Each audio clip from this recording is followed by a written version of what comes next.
Hi everyone, this is how to do number 11 from section 2.2 part 1. I was given this graph. You may be given a slightly different graph, but the technique that you use to answer the questions will be the same. So in part A, you're asked to find f of 0. Okay, remember what this notation means. The guy in parentheses right here is the input. So you're asked to find the output that goes with an input of 0. You could call it an x-coordinate of 0 if you want to think in terms of ordered pairs. You're given an x-coordinate of 0 and you want the y-coordinate that goes with that. Well, okay, just go to where you see an x-coordinate of 0. That's right here. There's an x-coordinate of 0 right there. Go up to the graph in this case. In some cases, you might go down to the graph. In this case, go up. Looks like it goes by 1, so 1, 2, it's at a height of 3. That's the output. F of 0 is equal to 3. And so that's what you input into MyMathLab. Part B, we want the domain. The domain is the set of all inputs that you're allowed to plug in. So look at the graph. How far to the left does it go? How far to the right does it go? Even though it is in pieces, it goes, okay, the furthest x value to the left, the furthest input value, if you like, is this guy, -6. And then look to the right. The biggest input value is +2. And then as long as it hits all the x values in between, and what I mean by that, as long as the graph is defined for all the x values in between -6 and 2, you can just use inequalities to express the domain, essentially, all the inputs that work. And yeah, you look, and no matter where you look, if you the only problem areas might be, I don't know, where the graph is kind of broken up into steps or horizontal bars, if you like. But I mean, if you want to look at the input of -4, it certainly goes to this height value right here, which is at 2, and not to this one because it's an open circle. So the graph, it's a function. It passes the vertical line test, and -4 is included. So -2 will be included. -2 goes to 4 as well, or -2 goes to 4. So all the input values between -6 and 2 are going to be included. So write down the furthest to the left that the graph goes, the furthest to the right, and then just use inequalities. Put x in between the -6 and 2 and use inequalities. This says that -6 is less than or equal to x, and x is less than or equal to 2. Or better put, x is between -6 and 2. That's inequality notation. We want set builder notation in this section, so you're going to throw in an extra x. A vertical bar means such that, and then some curly brackets on the end.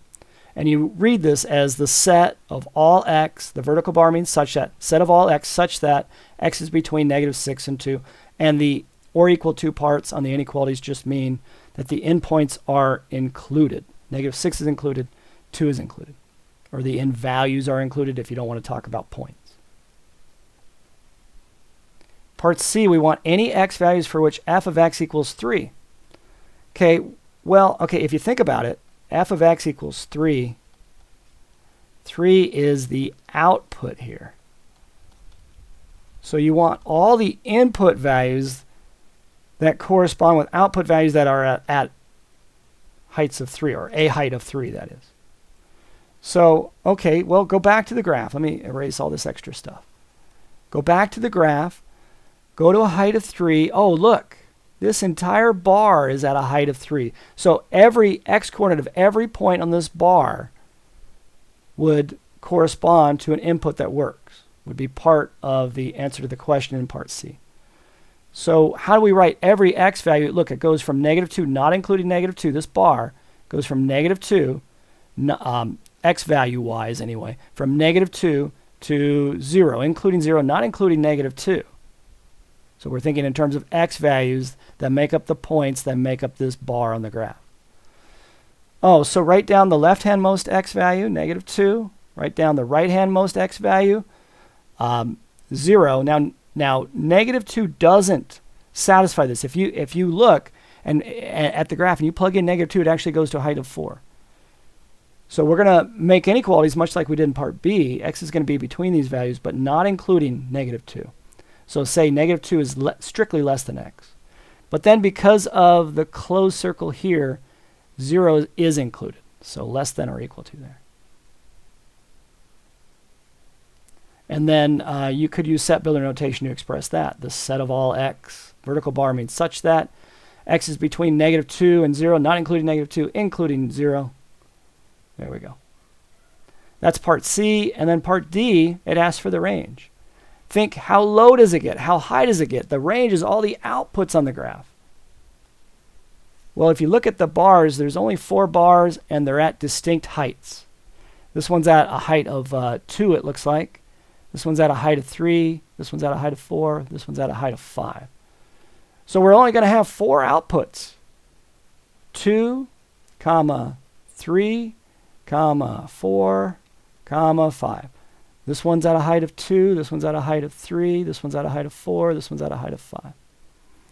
We don't use set builder notation when we just have a finite number of outputs. We just use curly brackets. That's how you do number 11.